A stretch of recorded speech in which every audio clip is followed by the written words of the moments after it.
Welcome to my blog friends. और आप देख रहे हैं नए ब्लॉग में हम आप लोगों को ले चल रहे हैं। मेरे भाई की आज शादी के कार्यक्रम चल रहे हैं। शादी के कार्यक्रम में आज है, आप जो देख रहे हैं, जनेऊ संस्कार। जनेऊ संस्कार में क्या होता है, देखिए भारत इतना बड़ा देश है और इसमें कई प्रकार, कई धर्म और कई संस्कृतियां यहाँ पर विद्यमान हैं। और इन्हीं संस्कृतियों में एक है जनेऊ संस्कार। और जनेऊ संस्कार भारत के अनेक अनेक क्षेत्रों में अनेक तरीके से मनाए जाते हैं, जो कि हिंदू धर्म शास्त्रों के हिसाब से हैं। और शादियां तो हर जगह होती हैं, आप हर जगह शादियों को एंजॉय करते हैं, और लेकिन सब अलग अलग तरीके से एंजॉय करते हैं। और उस शादी में जो आपको नया अलग एक रस्म रिवाज देखने को मिलेगी, वो संस्कार जो हिंदू ब्राह्मण परिवार में होता है जनेऊ संस्कार में, वो आप इस ब्लॉग में देखने को पाएंगे। तो चलिए पहले हम आपको पूरा दिखाते हैं, तभी आप समझ पाएंगे, है ना। इसका भाई है कहाँ गए हैं? स्त्री कहाँ गए? स्त्री हैरत करे स्त्री मतलब ई वाला स्त्री मिला कि नहीं मिला? हाँ मिल गया। चाय के चक्कर में चाय नहीं मिली। अरे बाप रे, पार हो गए। और एक रस्म आप लोगों को हम बता रहे हैं, जो कि दूल्हा जब मंडप के नीचे जाता है तो पहली बार तो उसमें अपने कुंवारे भाइयों के साथ में उसे कुछ खिलाया जाता है अन्न। तो वो अपने कुंवारे भाई जो बिना जनेऊधारी होते हैं उनके साथ में यह खिलाया जाता है। तो इसमें पूड़ी और मीठा जो है, मैंने शक्कर वगैरह खिलाई जाती है, शक्कर के साथ में, और मीठा दिया जाता है। तो आप इसमें देख रहे हैं छोटे बच्चे भी इसमें शामिल हैं, यानी दूल्हे के जो है जिसका व्रतबंध या संस्कार किया जाना है, जनेऊ संस्कार, उसको वो सब दिया जाता है। इस भोज में जो है उसके भाई और भतीजे, छोटे बच्चे जो रहते हैं, लक्ष्मी नारायण की जय। जब सब लोग ले लो, आ जाएगा भैया लाइन जाओ, लेने के बाद नहीं सब खाने के गिलास रख दे, एक गिलास चार गिलास और पानी। एक खाए से सबका शादी जल्दी जल्दी हो जाएगी। जल्दी होए गाय का भाई चाहिए। तुम कहे थे ना ये भी बैठे क्यों समझ। टारगेट तुम्ही को बनाया है। बताओ क्या कार्यक्रम है? कार्यक्रम बरुआ हुआ है। पहले करो कार्यक्रम, तो ये तो वो बन रहा है। पहले भोजन करो, इसके बाद वाला कार्यक्रम बताओ क्या है। मामा को एक्सपीरियंस है, मामा से पूछे क्या है। मामा आज के कार्यक्रम में मामा हमें मनाएंगे कि दूर भगाएंगे? और दौड़ाएंगे। आज के कार्यक्रम में मामा से नेक लिया जाएगा। आज तो हम दौड़ाएंगे मामा। नेक की बात तो बात की बात, पहले हम खुद दौड़ाएंगे। आज मामा को लूटने का दिन है। हाँ।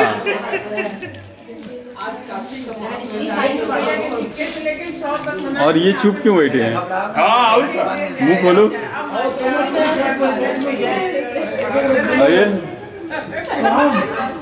हमेशा दिखता नहीं, बोलू। खत्म कर दिए सबसे पहले मैंने। सबसे पहला ये पापा कह रहे पूरी खत्म हो रहा। लो और रखो, और रखो। इसको अपनी जल्दी है कि जल्दी हमारा ही नंबर आ गया। गोलू को जल्दी है। खा जाओ पूरी खा जाओ। छुपा छुपा के निकाल रहे, एक के बाद एक। कौन उठाया इसमें से? ये वही भोज चल रहा है मंडप के नीचे, और मेरे परिवार सब, मेरे फैमिली मेंबर ऑलरेडी सब यहाँ विराजमान है, विद्यमान हैं। हाँ, क्या पी रही हैं? गरम पानी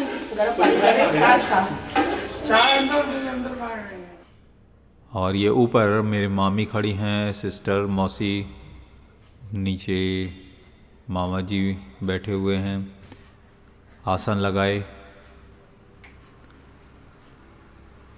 और मम्मी और ये टोली बैठी है दूल्हे राजा के साथ में।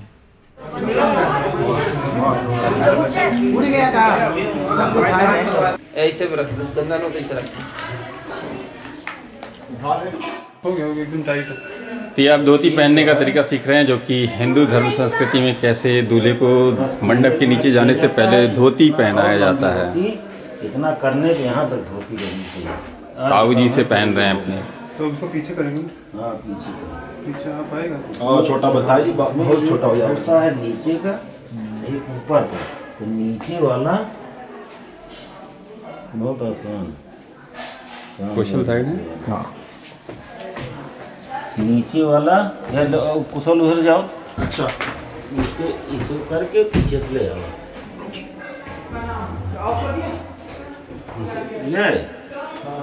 देखें, अरे वो हो जाएगी। पूरा नहीं, एक टोन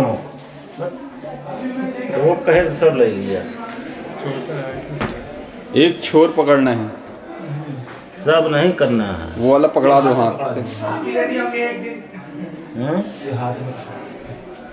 बच्चे मजे आप भी रेडी होंगे एक दिन। बोलिए बस।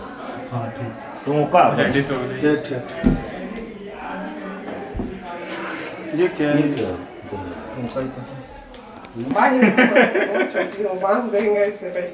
छोटा लाई हो। धोती नहीं है, फुल अच्छे से पल्ला वाली। रखिए। हाँ ठीक। उल्टा ही रख लीजिए पूरा। बेकार लग रहा है लेकिन हिलने ना पाए। नहीं ठीक है, बेकार नहीं लगेगा। पीछे हटो। बोले हैं छोटी लाई, कल वाली छोटी लाई। थोड़ा सा बस ऐसे पहना जाएगा। जो आ गया तो आ गया। पीछे भगवान बनारसी वाला लुक आ रहा है, जैसे बनारस हो गया निकाल। आया। वो छोटू के चलिए आइए आगे चलिए।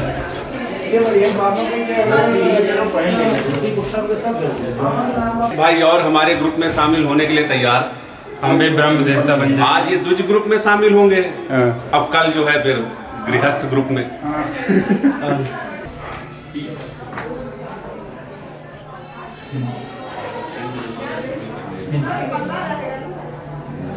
विचार करें या निर्णय लेना है कि हम उन संस्कारों को अपनाएं जिनकी नींव पर हमारी संस्कृति खड़ी हुई है। इन्हीं में यज्ञोपवीत भी एक संस्कार है। यह यज्ञोपवीत सूत्र क्या है, इसका संस्कार किया जाना क्यों आवश्यक है, इसके निर्माण में विशेष विधि क्यों अपनाई गई है, इसमें 96 यानी 96 चौओं त्रिसूत्र और त्रिव्रत को क्यों महत्व दिया गया है, इत्यादि ये सब जानने के लिए हम इस वीडियो में आप सब लोगों को बता रहे हैं।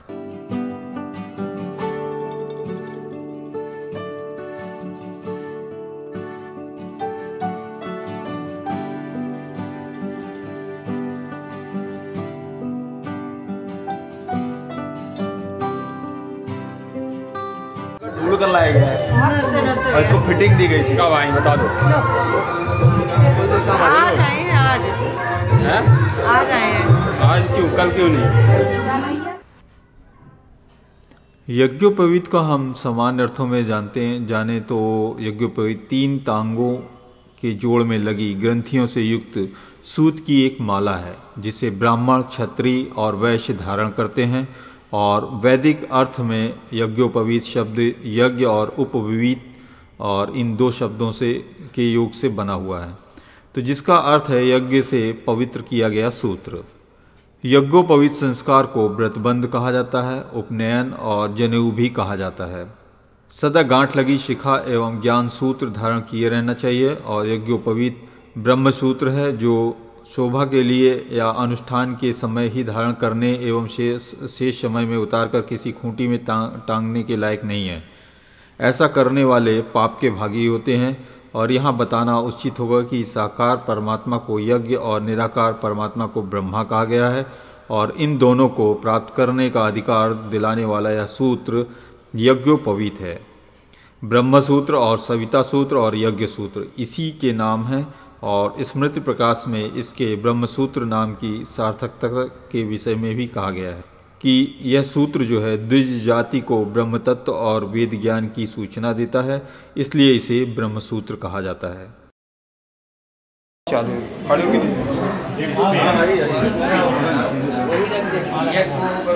परममुहूर्तं प्रजापते यस्सत्यं पुरस्तात् आयो समग्रं प्रपञ्च सूत्रं यज्ञोपवीतं बलमन्त्रस्तात् आयो समग्रं सूत्रं यज्ञोपवीतं बलमन्त्रस्तात्।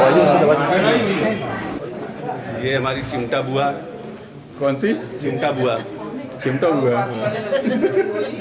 यज्ञोपवीत की उत्पत्ति की बात की जाए तो यज्ञोपवीत उत्पत्ति प्रचलन का कोई ऐतिहासिक प्रमाण प्राप्त करना या काल निर्धारण करना मानव बुद्धि के वश की बात नहीं है। इसका संबंध तो उस काल से लगाया जाता है जब प्रलय के गर्भ में अनंत काल से प्रसुप्त मानव सृष्टि का नवोदय प्रारंभ हुआ था। उस समय श्री ब्रह्मा जी स्वयं यज्ञोपवीत धारण किए हुए थे और इसलिए यज्ञोपवीत धारण करते समय यह मंत्र पढ़ा जाता है, यज्ञोपवीतम परमम पवित्रम प्रजापतेत सहजम पुरस्तात्। सार रूप में यह मंत्र ही यज्ञोपवीत की उत्पत्ति का स्पष्ट संकेत देता है और वेद ग्रंथों में इसके उल्लेख से जो है स्पष्ट हो जाता है कि यज्ञोपवीत जो है किन्हीं पार्वती ऋषियों द्वारा निर्मित सूत्र नहीं था और न ही किसी सामाजिक या विद्या चिन्ह के रूप में स्थापित किया गया था। यज्ञोपवीत स्वयं अथवा ब्राह्मण कन्या या साध्वी ब्राह्मणी के हाथों से काते गए कपास के सूत के 9 तारों को 3-3 तारों में बांटकर यानी कि उमेट कर ऐंठ कर जो है बनाए गए 3 सूत्र को 96 यानी 96 चौवों के नाप में 3 वृत्तों की तैयार की गई एक माला है जिसके मूल में ब्रह्म ग्रंथि लगाकर गायत्री और प्रणव मंत्रों से अभिमंत्रित किया गया है।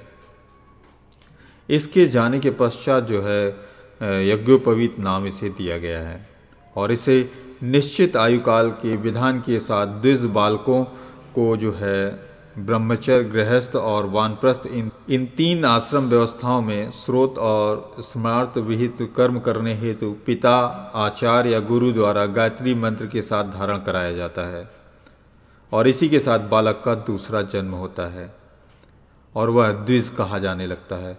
इससे जो है उपनीत बालक को विनश्वर स्थूल की शरीर की अपेक्षा अविनाशी ज्ञानमय शरीर प्राप्त होता है और इस विशेष महत्व को ध्यान में रखते हुए इसके निर्माण में शुचिता और पवित्रता पर जो है विशेष ध्यान दिया गया है।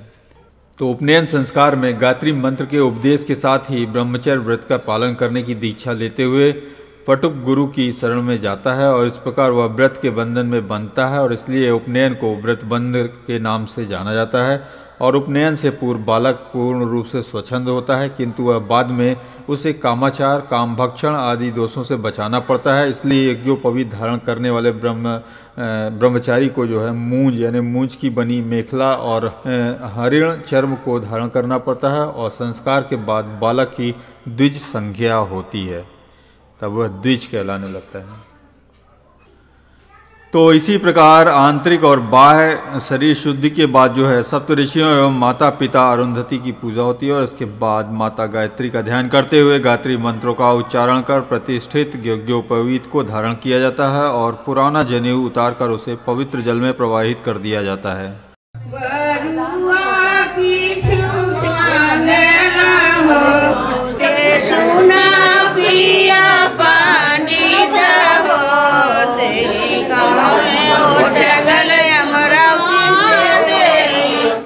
अब इसके बारे में हम आपको बता दें कि एक और गुण रहस्य जो है वो है इसके निर्माण से को लेकर।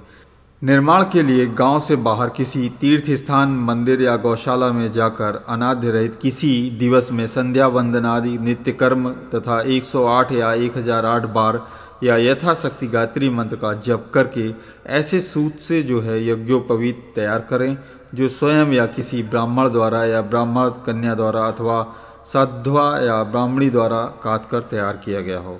इस सूत को जो है भू का उच्चारण कर 96 चौवे सहित अंगुलियों के मूल पर लपेटें और उतार कर एक प्लस के पत्ते पर रख दें।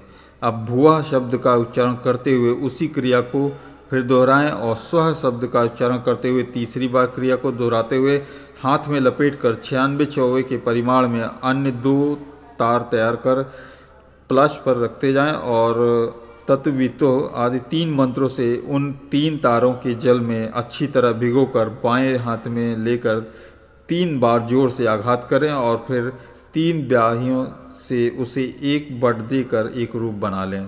अब इन्हीं मंत्रों से उसे त्रिगुणित करें और पुनः बांटकर एक रूप बना लें।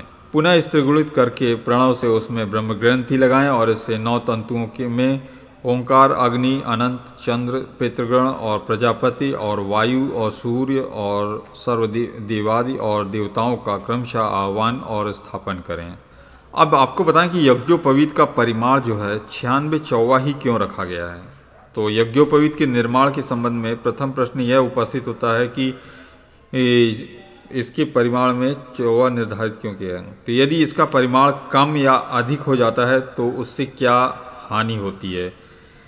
और दूसरा प्रश्न ये उठता है कि प्रत्येक वर्ण में हर व्यक्ति एक ही कद और काठी का नहीं होता है। कोई ऊंचे कद का होता है तो कोई नाटे कद का होता है, कुछ स्थूल शरीर वाले होते हैं तो कुछ दुबले पतले होते हैं। अतः सभी व्यक्तियों के लिए एक ही परिमाण का यज्ञोपवीत धारण करने का नियम क्यों बनाया गया है। तो इस संबंध में हम बताते हैं आपको कि शास्त्रों में जो लिखा गया है कि महर्षियों और शास्त्रकारों ने इस आधार पर यज्ञोपवीत का परिमाण जो है निर्धारित किया कि धारण करने पर पुरुष के बाएं कंधे के ऊपर से आता हुआ नाभि को स्पर्श कर कटी तक यानी कमर तक, और इससे ना तो ऊपर रहे और ना ही नीचे। तो अत्यंत छोटा होने पर यज्ञोपवीत आयु का तथा अधिक बड़ा होने पर तप का विनाशक होता है। तो अधिक मोटा रहेगा तो वह यशनाशक और पतला होगा तो धन की हानि होगी इससे। तो उसके अनुसार जो है मनुष्य का कद और स्वास्थ्य कैसा भी हो, मानव शरीर का आयाम जो है 84 अंगुल से 108 अंगुल तक ही होता है। तो इसका मध्यमान जो है वो 96 अंगुल होता है। तो अतः इस परिमाण वाला यज्ञोपवीत हर स्थिति में कटी तक ही रहेगा, यानी कैसा भी आदमी इंसान पहने, चाहे छोटा हो, चाहे बड़ा हो, लंबा हो, हाइट हो या मोटा हो या दुबला पतला हो, तो सबकी स्थिति में कमर तक ही इसकी लंबाई आएगी, ना ऊपर होगी ना ही नीचे। तो ये एक माप रखा गया है। गायत्री वेद माता है और प्रत्येक मंत्र का उद्भव इन्हीं से हुआ है। और यज्ञोपवीत निर्माण और उसे अभिमंत्रित करते समय गायत्री मंत्र को प्रधानता दी गई है। और गायत्री मंत्र में 24 अक्षर होते हैं और चारों वेदों में व्याप्त गायत्री छंद के संपूर्ण अक्षरों को मिला दें तो 24 गुणित 4 यानी 24 मल्टीप्लाई बाई 4 कितना होता है 96, यानी 96 अक्षर होते हैं। और इसी के आधार पर जो है द्विजबालक को जो है गायत्री और वेद दोनों का अधिकार प्राप्त होता है। इसलिए 96 चौवों वाले यज्ञोपवीत को ही धारण करने का विधान कहा गया है। और वहीं इसका एक गणित के अनुसार एक और इसकी खोज की गई है। तो मानव जीवन भाग्य से प्राप्त होता है और यह जीवन तत्वों, गुण और तिथि, वार, नक्षत्र, काल, मास आदि विविध भागों से निरंतर संपर्क में रहने के कारण उनसे प्रभावित होता रहता है। अतः जीवन के एक एक क्षण को प्रभु का अमित वरदान समझने वाले महर्षियों ने इन भागों के महत्व को उनको समझकर अवलंबन करके ब्रह्म प्राप्ति का शाश्वत लक्ष्य जो है मनुष्य के लिए निर्धारित किया है। और इन सभी पदार्थों की संख्या का जो है समन्वित योग किया गया जाए तो आश्चर्य होगा कि आप यह भी योग जो है 96 योग बनता है। यानी मनुष्य के सत, रज और तमोगुण त्रिविध शरीर में जो है प्रकृति प्रदत्त एवं 5 भूत, 5 कर्मेंद्रियाँ, 5 ज्ञानेंद्रियाँ, 5 प्राण और 4 अंतःकरण का योग, ये मिलाकर योग जो है 24 तत्वों का समावेश रहता है। और इन 3 ग्रंथियाँ जो है स्थूल, सूक्ष्म और कारण, ये शरीर वाले मनुष्य के आत्मरूप पर त्रिगुणात्मक आवृत्ति से 72 का योग बनाती हैं। और इस शरीर के निराकरण एवं भेदन के लिए 24 आत्मरक्षक गायत्री मंत्र का जप किया जाता है। और यही प्रकृति के तत्वों से आत्मा को मुक्ति कराती है। और इन सब का योग करें तो परिणाम जो है वो आता है 72 धन 24 बराबर 96 आता है। तो अतः इन तत्वों और गायत्री मंत्र का प्रभाव दर्शाने और मुक्ति के लिए गायत्री मंत्र जपते रहने का संकेत करते रहने हेतु द्विज को 96 परिमाण वाले यज्ञोपवीत को धारण करने का विधान किया गया है। यह गुण रहस्य समझने के लिए आपको बता दें कि हमारा शरीर जो है 24 तत्वों से बना है। इसमें सत्व, रज और तम ये 3 गुण हमेशा विद्यमान रहते हैं। फलतः 28 संख्यात्मक समुदाय वाले शरीर को तिथिवार काल, नक्षत्र, मास, वेदादि विविध भागों में विभक्त अनेक संवत्सर पर्यंत इन संसार में जीवन धारण करना पड़ता है। और यदि इनका योग करें तो यह भी जो है 96 ही होता है।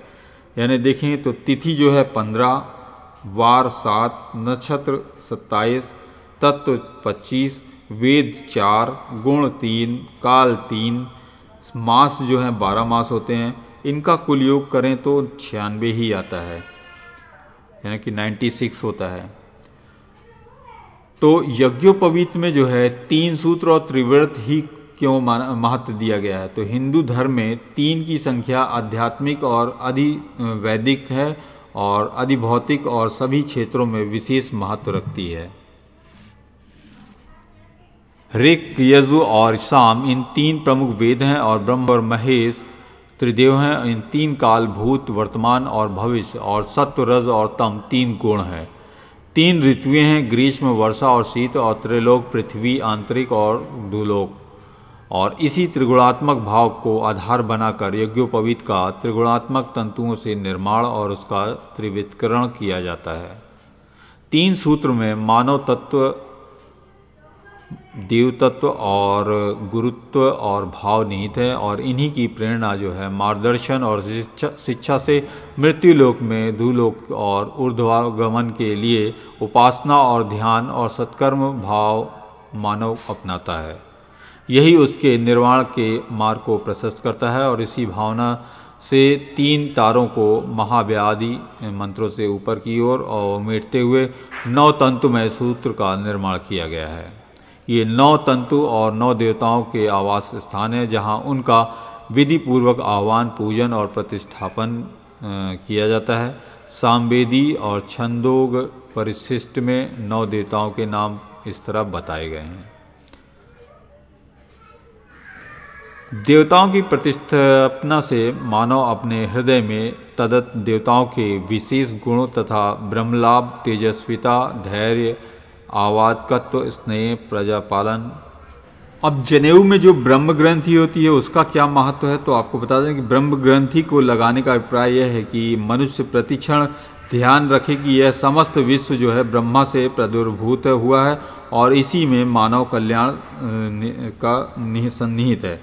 तो यदि मानव जो है ब्रह्मा को भुलाकर उसके माया जाल में फंस जाता है तो वह ब्रह्म तत्व को भूलकर काम, क्रोध, लोभ, मोह आदि सांसारिक प्रपंचों से लिप्त होकर अपने ही पतन का कारण बन जाता है। गुरु वशिष्ठ जी ने ब्रह्मचारी के लिए जो पालनीय नियम बताए हैं वो ब्रह्मचारी को शौच से निवृत्त होकर दांत तथा जीभ साफ कर लेने के बाद वरुण देवता संबंधी मंत्रों का जप कर स्नान करना चाहिए।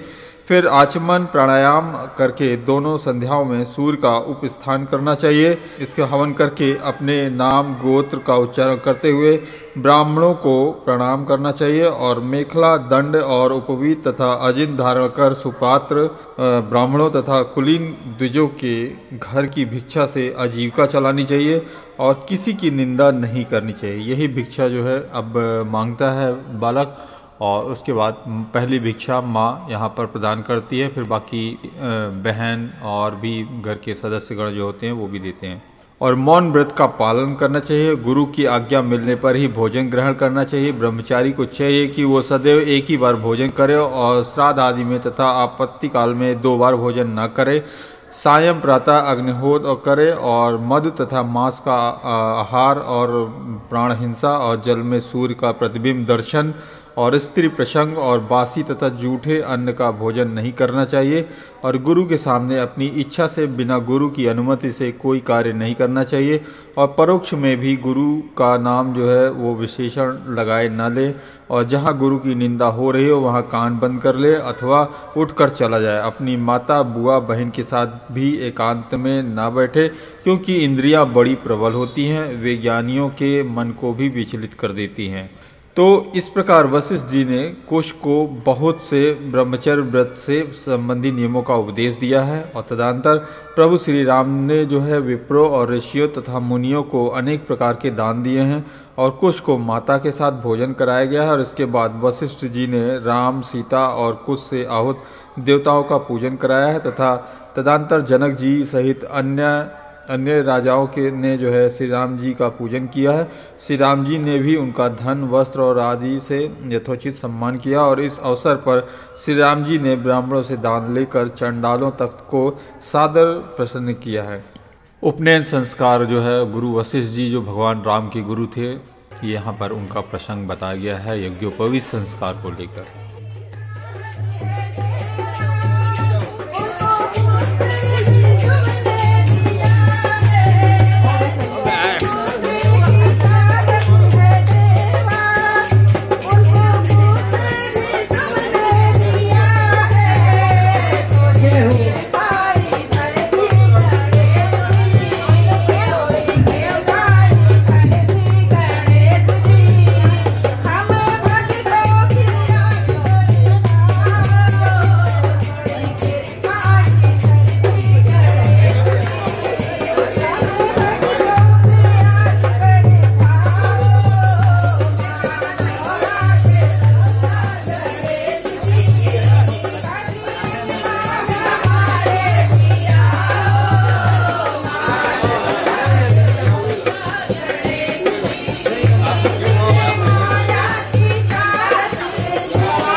बोलो हेलो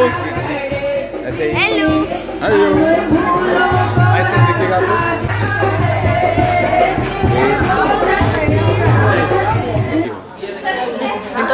तो जल्दी बुलाया गया था, लेट काहे को आई हो? पहले आ गए हो हमसे? हाँ पहले आ गए हमसे। हम पहले आ गए, आप लेट आई हैं।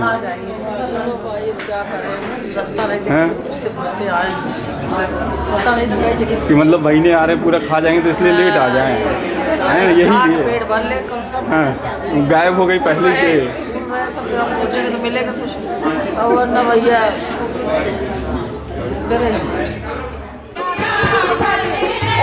बैठ गई यार।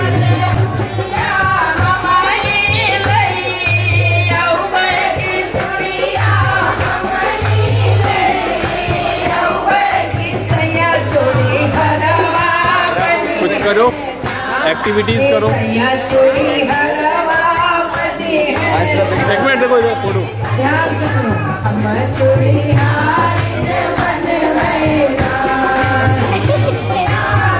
हंसाओ। नहीं हंस रहे तो बोलो। मामी को बुलाइए तो बनेंगे।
रास्ते में पड़ता है।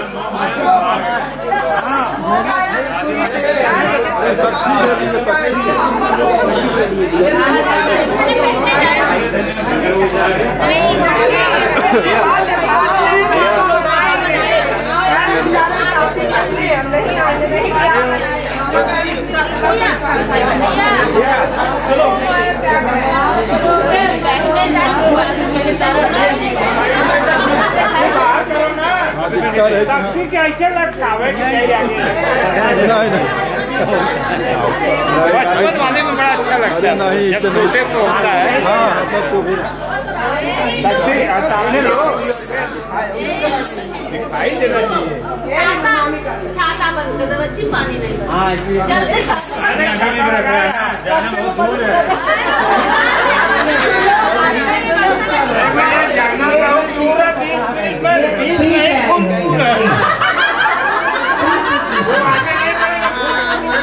शादी में आने का आप लोग का बहुत बहुत बहुत शुक्रिया। हम तो जा रहे हैं शादी में। कहाँ तक जाओगे? हम जा रहे हैं। भैया जाइए मामा के साथ जब थक जाइएगा बताइएगा हम आएंगे। मामा कौन मामा? मामा को थका डालना है। दूल्हा आओ पीछे पीछे। चलो चलो पैदल है। हाँ पैदल चले। ना भूल नहीं वो कह रहे हम पैदल जाएंगे कह रहा है।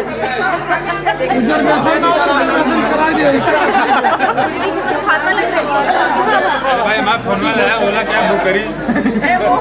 ओला से जाओगे? ओला बुक करी? पैदल जाओगे? हाँ फोन में नहीं थी। सारे बहनें चलेंगे साथ में। सारे मामा से गुस्सा है। चलो सारे चलेंगे सारे, ठीक है?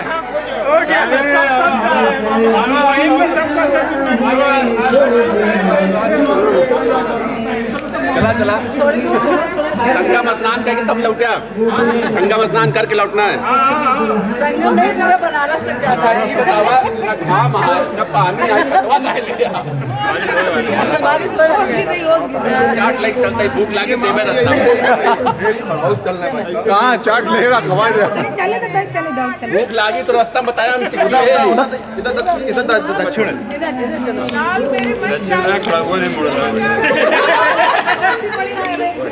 खड़ाऊ पे चल के दिखाओ। मामा भाव खा रहे हैं। ये देखो ये बहनें मिला हुआ है। मामा साहब नहीं गए।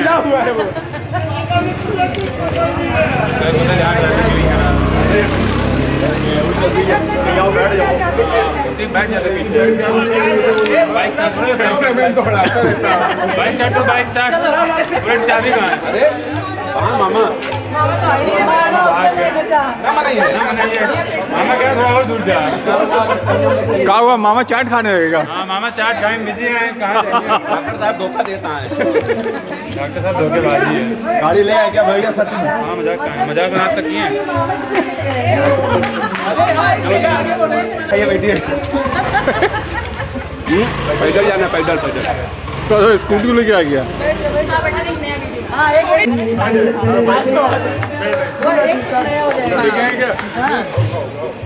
बुलेट में जाएंगे भैया। अरे दो बुलेट आ रही है। लोग तैयार है। अपने R15 बैठा दो। एक आगे ले जाए। बुलेट भी आ गई।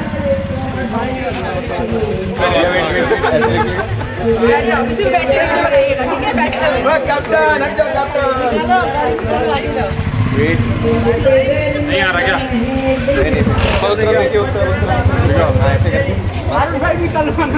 चलो बनाते हैं।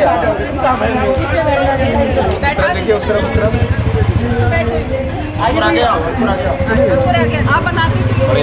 अरे सब चलो ना, एक मिनट बैठो। काम बैठो। अरे नहीं चलो तुम ही जाओ। अरे बैठे जाओ। आओ चला पैदल। नहीं कोई नहीं जाएगा। जा रहे मामा। क्या बोले? क्या बोल रहा मामा को कहाँ तक दौड़ाओगे? हाँ मामा को कहाँ तक? अब मामा ने हम लोग के साथ दगाबाजी की तो हम लोग चल रहे हैं, जा रहे हैं मामा को छोड़ के। अब बुलेट से दौड़ा रहे? बुलेट से दौड़ाएंगे। संभाला नहीं जाना, बैठो बैठो बैठो।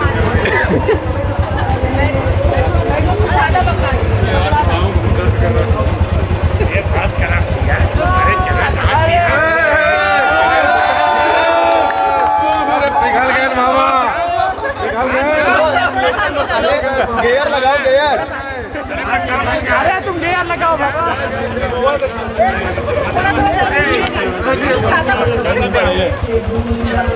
मान गया क्या भैया? पिघल गए।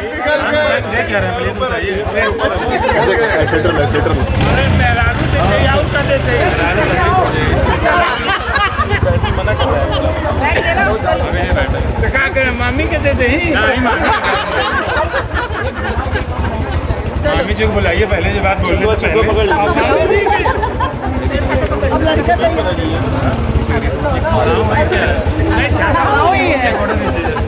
हम आइए बनाइए पहले हिंदुस्तान। मान जा भाई,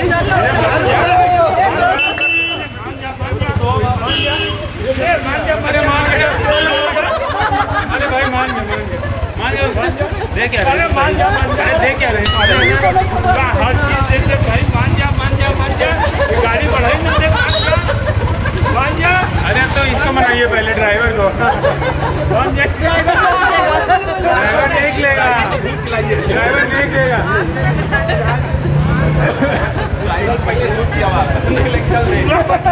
ड्राइवर बहुत साथी रहे, बटुआ हुआ यहाँ ड्राइवर नहीं। कहा तो ड्राइवर फायदे में रखे वापस कर दिया। ये कमीशन को, घूस को।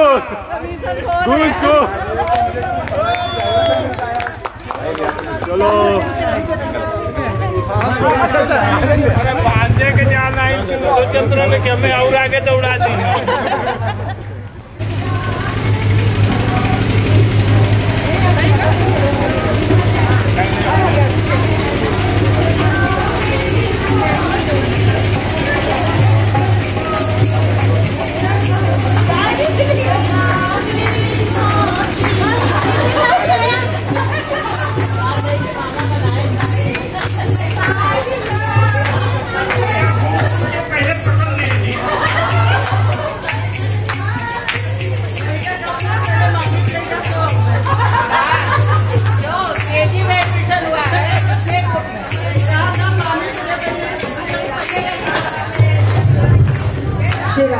कुंडल शोभे कनमा माथे बड़ी मोरिया कुंडल शोभे कनमा कारी कारी गजरा रे झुलमी नैनवा कारी कारी गजरा रे झुलमी नैनवा लाल चंदन इनके भाल सखिया आज मिथिला नगरिया कमाल सखिया आज मिथिला नगरिया कमाल सखिया चारों तुम हमें बड़का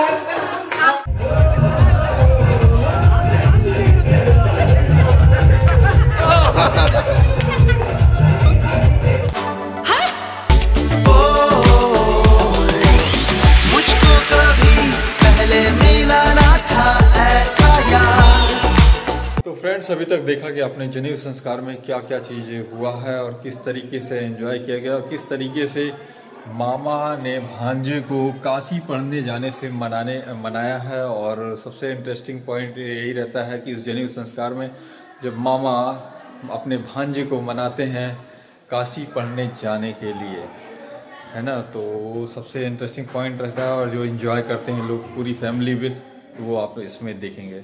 चलिए फिर मिलते हैं नेक्स्ट ब्लॉग में। धन्यवाद।